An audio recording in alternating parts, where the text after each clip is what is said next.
Welcome to today's explainer. Look, if you're a focus learner, and especially if you're sitting in an executive chair right now, you know that the absolute highest stakes pressure in business today is without a doubt speed to market. We're constantly told, right, that innovation is a race. But what if the way we've been trained to run that race is just completely backwards? Today, we're going to unpack a brilliant concept that frankly challenges the very foundation of corporate product development. We're diving into an executive's guide to speed, specifically looking through the lens of what we're calling the virtue of the imperfect launch. Okay, let's dive into this.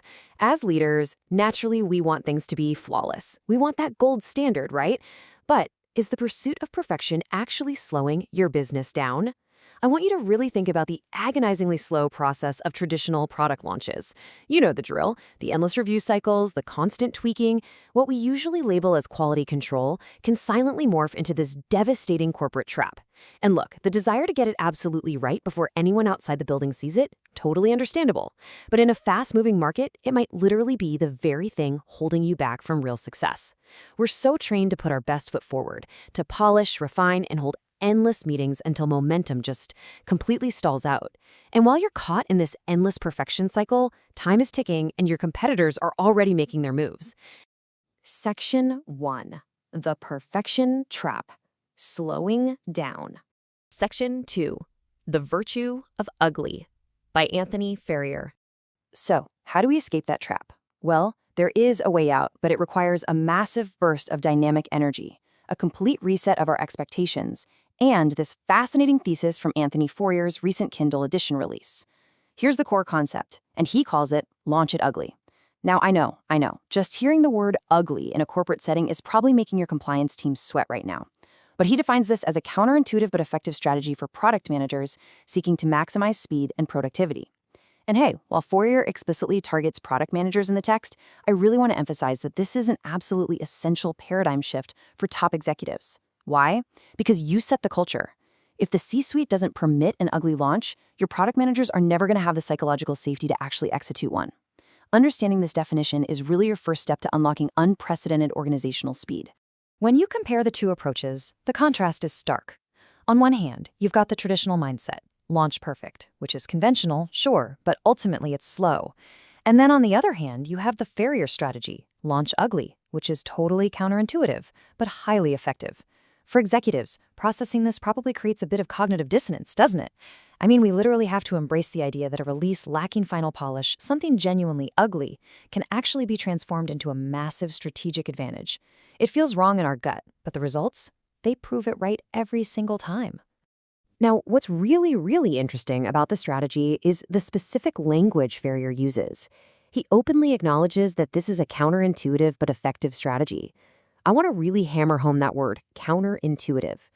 The very thing that we as leaders are trained to avoid, showing the market something that isn't completely 100% finished, is exactly what drives the bottom line here.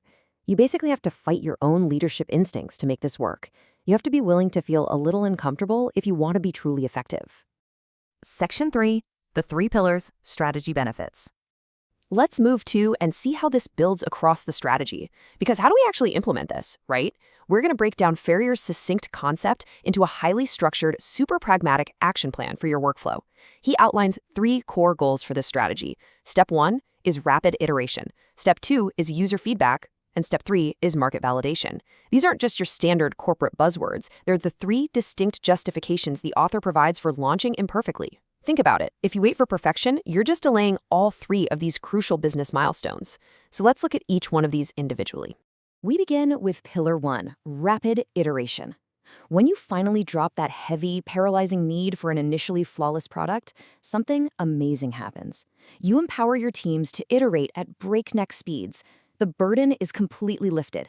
Instead of spending 6 months arguing in a boardroom over a button color just to get to version 1.0, you spend 2 weeks getting to version 0.1, and then you just let the actual users tell you what color it should be. The speed of your business is no longer dictated by the time it takes to be perfect, but by how quickly you can roll out the next small improvement. So, just to visualize this timeline for a second, you start by launching it ugly on day 1. And because that product is live in the wild by week 1, you're immediately gathering real-world usage stats. From there, rapid iteration just becomes your ongoing day-to-day reality. This ugly method drastically accelerates the standard corporate feedback loop. You aren't just sitting around guessing what needs fixing. The data is telling you exactly what to iterate on next in real time. And that naturally brings us to pillar 2, user feedback. Let's be real. Real-world user feedback outpaces internal perfectionism every single time. You can have a room full of the absolute smartest executives in the world trying to perfect a feature, but at the end of the day, they're still just guessing. An ugly launch puts the product straight into the hands of the people who actually matter, your users. Their feedback is raw, it's honest, and it is infinitely more valuable than any internal assumption we could come up with. So what does this all mean? Why does this actually matter for your bottom line? Well, because the power of the ugly launch demands an immediate market reaction. It completely eliminates all that internal guesswork we just talked about. And critically, it fuels productive pivots. As an executive, prioritizing this raw user feedback over polished perfection ultimately saves you massive amounts of time and resources. I mean, imagine spending millions perfecting a product only to launch it a year later and find out the market just doesn't want it. The ugly launch prevents that total disaster by letting you pivot early and cheaply. Section 4, Rethinking Market Validation. This is where all that speed and strategy culminates into actual undeniable market proof. So, the crucial point is captured by Pillar 3, Market Validation. Listen, a product is only truly validated once it hits the market and someone is actually willing to use it or, better yet, pay for it. A perfect prototype sitting on a secure internal server is validated by absolutely no one. By launching ugly, you achieve that market validation exponentially faster. Speed is paramount here because validation is literally the only metric that truly secures a product's future in your portfolio. I want to bring us back to the author's own words as we start to wrap up these concepts. Anthony Ferrier closes his thoughts by saying, "Hopefully this helps you to think differently and productively." I absolutely love this quote because it connects the abstract to the practical. The act of thinking differently, actually embracing the ugly launch and fighting off that perfectionism, is directly connected to the executive's ultimate goal of working productively. You simply cannot have the massive productivity and speed you desire without first fundamentally changing how you think about the launch itself. Which leaves us with one vital question. Will you wait for perfect, or will you launch it ugly today? As a focused learner and as a leader, you now have this amazingly lean, counterintuitive strategy right at your disposal. The market rewards speed, it rewards iteration, and it rewards responsiveness far more than it rewards a delayed, isolated attempt at perfection. So take this framework back to your teams, challenge the perfection trap, and start accelerating your business by having the courage to just launch it ugly. Thanks so much for joining me for this explainer, and I'll catch you next time.